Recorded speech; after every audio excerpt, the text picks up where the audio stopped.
BBM hindi isinama sa photo ng Asian leaders. Nako, pumunta kasi si Pangulong Bongbong Marcos sa ASEAN-Japan Summit sa Malaysia. At merong video na ipinakita ngayon na parang na out of place si Pangulong Bongbong Marcos, na parang di umano dinedma si Pangulong Bongbong Marcos, na parang di umano hindi siya kasali sa mga photo ops ng mga Asian leaders. Naku po, ano ba ang katotohanan, Kabibi? Tapos, may video ngayon na pinag-uusapan din sa social media na tila may kasamang multo. Sinama daw ang multo na palaging kinakausap ni Pangulong Bongbong Marcos. Diba sabi niya, he's always talking to his father. Ay naku, Kabibig, sinama daw ni Pangulong Bongbong Marcos sa Malaysia. Hala, talaga? Ano ba naman tong mga taong ito? Kung ano-ano ang mga nasa isip. Pero parang iba daw ang mga movements, mga actuations ni Pangulong Bongbong Marcos nung papuntang Malaysia, at nang bumaba sa nandun na siya sa Malaysia, parang iba ang mga kinikilos, mga Kabibig. Kayo talaga kung ano-ano mga naisip nyo. Pero itong video na ito, I don't know kung nasaan si Pangulong Bongbong Marcos nito, or kasali ba siya dito, or excuse mo na siya, baka nagpunta ng toilet, nag-CR, or nagutom, or not feeling well. Pero napaghalataan talaga na hindi isinama si Pangulong Bongbong Marcos dito.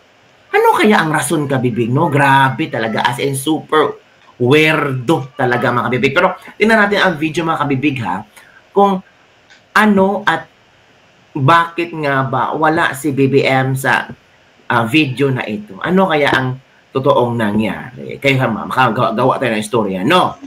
Ito, Kabibig, ang video na sinasabi ko sa inyo na trending nga. Wait mo na, Kabibig, hanap. Ito na. Ito pala yun.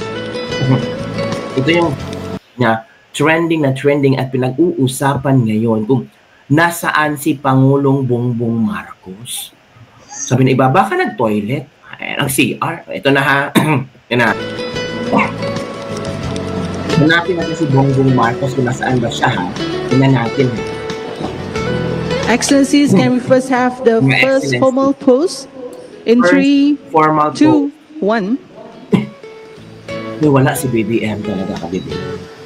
Wala. And now the ASEAN way, right hand over the left. The ASEAN way. Oh. In 3, 2, 1. Wala ang Pilipinas. Wala. Thank you. Wala talaga ang Pilipinas, mga Kabibig. Nasaan kaya ang Pilipinas, Kabibig, no? Tingnan nyo, oh. O, yan, ha. O, ito ang mga komento ng ating mga netizen. Basahin natin ang komento ng ating mga netizen. Alam mo naman ating mga netizen. So, hindi nakasali ang Pinas. Nag-walk out po kasama si Trillanes para hindi mapahiya. Ito pa. Pinapadrug test po kasi bago umaten, nag-walk out. Inggit kasi sila kasi fastest growing country daw kasi yung Pinas. Natatalo na daw natin yung ibang ASEAN country. Sabi nung presidente nating malakas ang tama. Hindi naman lahat ng leaders ng bansa andyan, ilang bansa lang naman niya. Pero nandun ang Pilipinas, bakit wala si BBM doon? Ito ang sinabi dito. The ASEAN way refers to the unique, informal, and non-confrontational approach to diplomacy and conflict resolution practiced with the Association of Southeast Asian Nations. It is a set of diplomatic norms and procedures that emphasizes non-interference. The principal member states do not interfere in the internal affairs of other member states. This is considered the most important element upholding state sovereignty and equality. Yun, ha? Ito yun, oh. Consensus and consultation. Quiet diplomacy. So yun, Kabibig. Hala. Hindi invited yung best president in Asia. Sino ba yung best president in Asia? Ano kayo, ha? Ito pa. Panoorin mo kasing maigi yung cut, di ba? Di pa buong nakuha ang mga president, ilang nilang. Basta kasi DDS, puro edit at cut lang. Yun ang sabi dito na Nandyan daw si Bongbong Marcos, pero hindi lang pinakita. Ito sa sign natin dito. High blood mo, mataas, baka ma-stroke ka, tanggol sa addictos, wow ka proud ha. Ayan lang bang post na panood mo, edit at cut ng DDS. Panoorin mo kung paano pumirma, pangalawang pumirma sa Malaysia, Gonggong. Iyan lang na panood mo, nasa gitna siya. Iyan edit na post. Nasa gitna daw si BBM. Wala naman sa gitna si BBM, oh. Ito na, nasa gitna na si BBM. Ano natin? Nandyan ba si BBM sa gitna? Wala naman Saan banda? Baka nasobrahan kaya nawala sa isip niya. Pinag-usapan dyan ay mga modern techniques sa flood control mitigation. Di kasali si Bangag, bawal daw addict. Bakit ala si Bangag? Yan na well, even though na ang mga tao, yung iba, ayaw kay BBM, pero hinahanap pa rin ang representative ng Pilipinas. Ayaw nilang makasama sa picture ang son of dictator and most corrupt president of the Philippines. Uy, grabe naman. Wala na ang Pilipinas, pinaramdam na sa'yo BBM ang paurong na rating. Di ka sinali kasi walang naparusahan sa flood control. Nabuang na. First time ata wala ang Pilipinas, late lang ba or hindi talaga sinama? Yan ka. Hindi inimbita ang Pilipinas dahil sobrang corruption. Uy, inimbita ang Pilipinas, ASEAN nga, member tayo ng ASEAN. Diba? Kung totoo man ang video na ito, nakakahiya na ang Pilipinas sa buong mundo. Minamaliit ang Pilipinas, sobrang baba ng tingin sa atin ng ibang bansa dahil sa sobrang controversial ng korupsyon ng administrasyon. Ang FL na may controversial na polvoron sa US at ang corrupt na flood control, mas malala pa. Yan, kabigha mga komento ng mga netizen natin ha. Shock din ako kung nasaan si BBM. Diba? Nandiyan yung Indonesia niya presidente. Oh. Ay nako, baka si BBM nag-anong time out. Time out lang muna. Pinaupo daw kasi hindi sa kasali. Nag-break at palubat na daw. Nandiyan si BBM pero sabi na lasing daw. Uy, ano mga sinasabi niyo? Huwag lang po ganyan ha. Naya siguro dahil talamak ang korupsyon ngayon. Uy, wala si Bangag kasi galit, di pinautang kakahiya. Uy, huwag kayong ganyan. So yun kabibig, yun ang isang video na pinakita natin na bakit wala si Pangulong Bongbong Marcos doon. So sana magbigay linaw ba?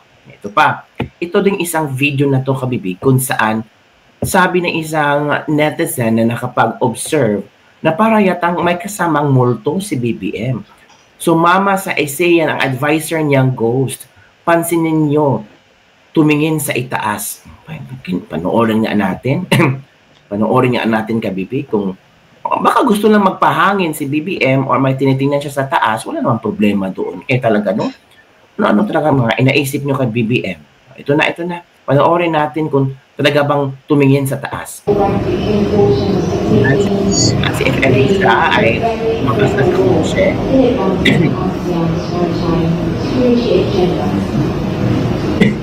Saan ba ito tumingin sa taas?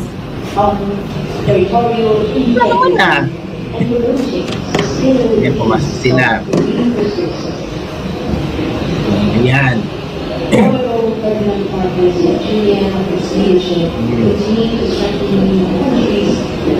Happy naman si BBM dyan na. Yan natin na kung nasaan siya tumingin sa taas.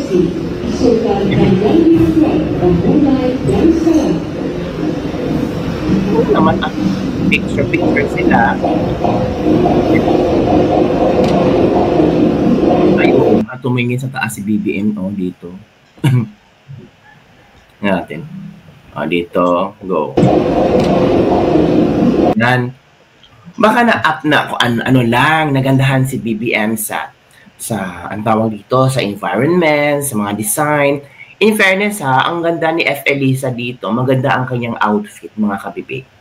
Maganda ang kanyang outfit actually. Tapos, napaka-fresh ni BBM tingnan dyan. Fresh from the farm. Pero ano naman wala ano mga iniisip nyo dyan, tumingin. Baka na-appreciate lang niya ang ganda. Tingnan mo yun, diba?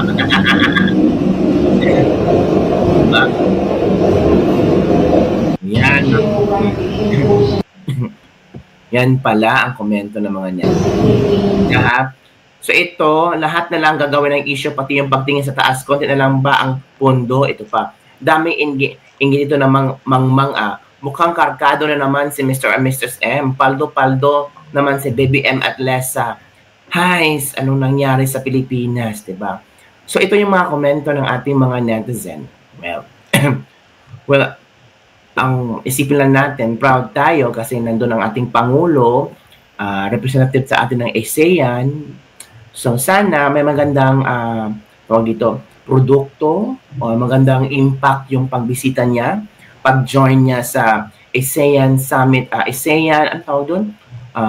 ASEAN Japan Summit sa Kuala Lumpur, Malaysia. And I'm sure pagdating ng ating Pangulo after nito, ay of course magbabalita yan kung ano ang magandang news na ibibigay niya sa atin, kung ano ang, baka may mga investments na naman, take note, investments.